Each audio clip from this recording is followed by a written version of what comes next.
Good morning students, classes bye session में आपका बहुत बहुत स्वागत है। आज से हम शुरू करने वाले हैं 12th फिजिक्स। 12th फिजिक्स के फर्स्ट चैप्टर में स्थिर वैद्युतिकी की बात करता हूँ। स्थिर वैद्युतिकी से हम स्टार्ट कर रहे हैं और आज बहुत छोटा सा वीडियो मैं अपलोड कर रहा हूँ। उसके बाद हम इसको एक्सपेंड करेंगे। अगर आपको अच्छा लगता है तो हमारे यूट्यूब चैनल को सब्सक्राइब करें, लाइक करें, ताकि आपको लेटेस्ट वीडियो और क्विक नोटिफिकेशन प्राप्त होते रहे। स्टार्ट करते हैं। हमारा जो फर्स्ट यूनिट है वह है स्थिर वैद्युतिकी। फर्स्ट ऑफ ऑल हम बात करते हैं कि स्थिर वैद्युतिकी क्या होती है। यह है क्या जो हम यूनिट पढ़ रहे हैं वो है क्या। तो स्थिर वैद्युतिकी भौतिक विज्ञान की वह शाखा है जिसके अंतर्गत स्थिर आवेशों और उनके मध्य होने वाली क्रियाओं का अध्ययन किया जाता है। स्थिर आवेशों और उनके मध्य होने वाली अन्योन क्रियाओं का अध्ययन किया जाता है। स्थिर आवेशों के मध्य कौन सी अन्योन क्रियाएं हो सकती हैं? यदि वो आवेश प्लस प्लस आवेश हैं या माइनस माइनस आवेश हैं, अर्थात आवेश समान है, तो वो क्या करेंगे? एक दूसरे को प्रतिकर्षित करेंगे। सजातीय आवेश एक दूसरे को प्रतिकर्षित करते हैं, विजातीय आवेश कैसे क्या करते हैं? एक दूसरे को आकर्षित करते हैं। इनमें आकर्षण का बल पाया जाता है। तो ये अन्योन क्रियाएं होती हैं। एक बार फिर से मैं आपको डेफिनेशन क्लियर करता हूँ। स्थिर वैद्युतिकी है क्या? भौतिक विज्ञान की एक शाखा है जिसके अंतर्गत स्थिर आवेशों और उनके मध्य होने वाली अन्योन क्रियाओं का अध्ययन किया जाता है। अन्योन क्रियाएं क्या है? ये आकर्षण और प्रतिकर्षण वाली। आगे चलते हैं। वैद्युतिकी अगर हम पढ़ रहे हैं तो हमें पता होना चाहिए विद्युत क्या है। तो हम बहुत छोटी क्लासों से इसे पढ़ते आ रहे हैं। विद्युत क्या है? आप पढ़ते आ रहे हो। आवेश के प्रवाह की दर को विद्युत धारा कहते हैं। बहुत छोटी क्लासों से आप पढ़ते आ रहे हो। आवेश के प्रवाह की दर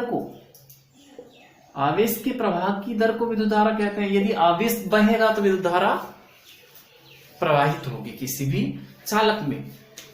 बिल्कुल ठीक है। यदि आवेश बहेगा तो विद्युत धारा प्रवाहित होगी। आवेश का बहना ही विद्युत धारा है। बिल्कुल अच्छी बात है।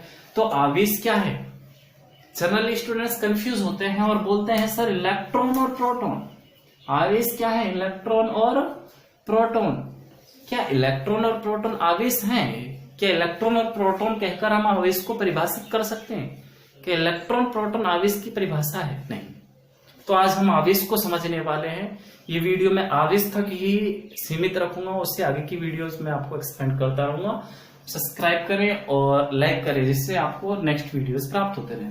तो ध्यान दीजिए, आवेश क्या है? आवेश समझाने के लिए हमें इसकी हिस्ट्री पर जाना होगा। आवेश क्या? आवेश की हिस्ट्री ईसा से लगभग 600 वर्ष पूर्व ग्रीक देश के एक साइंटिस्ट होते हैं। ग्रीक देश के एक साइंटिस्ट होते हैं थेल्स। ये थेल्स क्या करते हैं? एक पदार्थ खोजते हैं, अंबर, और इस अंबर पदार्थ को ऊन से रगड़ते हैं। ऊन से रगड़ने पर ये देखते हैं कि इसमें अपने से हल्के पदार्थों, धूल, मिट्टी के कण, छोटे कागज के टुकड़े आदि को अपनी ओर आकर्षित करने की क्षमता आ जाती है। उसके बाद एक साइंटिस्ट होते हैं गिलबर्ट। गिलबर्ट क्या करते हैं? एबोनाइट की छड़ को बिल्ली की खाल या फर से रगड़ते हैं। बिल्ली की खाल से रगड़ते हैं या फर से रगड़ते हैं। तो ये सेम देखते हैं, इसमें भी अपने से हल्के पदार्थों को अपनी ओर आकर्षित करने की क्षमता आ जाती है। इसके बाद और साइंटिस्टों ने जब और एक्सपेरिमेंट किए तो उन्होंने देखा कि कांच की छड़ को जब रेशम के कपड़े से रगड़ा जाए तो उसमें भी अपने से हल्के पदार्थों को अपनी ओर आकर्षित करने की क्षमता आ जाती है। अच्छा, ऐसा क्या हो रहा है रगड़ने पर पदार्थों को जो ये अपने से हल्के पदार्थों को अपनी ओर आकर्षित कर रहे हैं? ऐसा क्या होता है? इन पदार्थों को जब रगड़ा जाता है तो ये पदार्थ छोटे पार्टिकल्स को क्या करते हैं? आकर्षित करते हैं, अट्रैक्ट करते हैं। तो ऐसा क्या होता है? इससे पहले हम देखते हैं आवेश, जहां पे हम थे। आवेश क्या होता है? तो यहीं से एक डेफिनेशन क्लियर होके आती है इसकी। पदार्थों का वह गुण जिसके कारण वह अपने से हल्के पदार्थों को अपनी ओर आकर्षित करता है, क्या कहलाता है? आवेश। यहां से आवेश की परिभाषा निकल के आती है। एक बार फिर से क्लियर कर देता हूं, ध्यान से सुनिए। पदार्थों का वह गुण जिसके कारण वह अपने से हल्के पार्टिकल्स को, अपने से हल्के कणों को अपनी ओर आकर्षित करता है, क्या कहलाता है? आवेश। क्या कहलाता है? आवेश। अच्छा, मैंने क्वेश्चन किया था कि रगड़ने पर ऐसा क्या होता है कि ये आवेशित हो जाते हैं। तो ध्यान दीजिए, रगड़ने पर ऐसा होता क्या है कि ये आवेशित हो जाती है। ध्यान दीजिए, मैं इसको रख कर मैं एक तत्व लेके चलता हूं, सोडियम Na। हमें पता है इसका परमाणु क्रमांक कितना है, 11। परमाणु क्रमांक 11 है तो इसमें इलेक्ट्रॉनों की संख्या कितनी होगी, 11। प्रोटॉनों की संख्या कितनी होगी, 11। ठीक है। तो होता क्या है, जब हम इन पदार्थों को रगड़ते हैं, रगड़ने पर इनमें से इलेक्ट्रॉन निकलते हैं। इसमें से सोडियम में से अगर हम इसकी इलेक्ट्रॉनिक विन्यास फिल करते हैं तो कैसे भरा जाएगा, देखो इलेक्ट्रॉन्स कैसे फिलअप होंगे। पहले कक्षक में कितने इलेक्ट्रॉन, प्रोटॉन 11 की 11 नाभिक में रहते हैं, आपको पता है। फिर उसके बाद की L M N ऐसे कक्षक स्टार्ट होते हैं।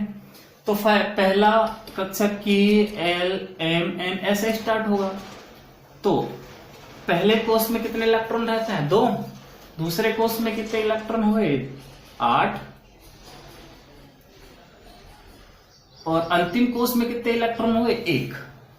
तो ये बाह्यतम कोष के अष्टक का नियम कहता है कि किसी भी परमाणु के बाह्यतम कोष में यदि 8 इलेक्ट्रॉन हैं तो ही वो स्थिर रह सकता है।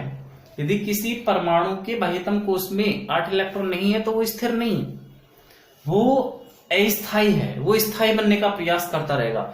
तो सोडियम क्या करता है, अपना 1 इलेक्ट्रॉन छोड़ना चाहता है अष्टक पूर्ण करने के लिए। ये कहता है या तो मेरा 1 इलेक्ट्रॉन ले लो या मुझे साथ दो।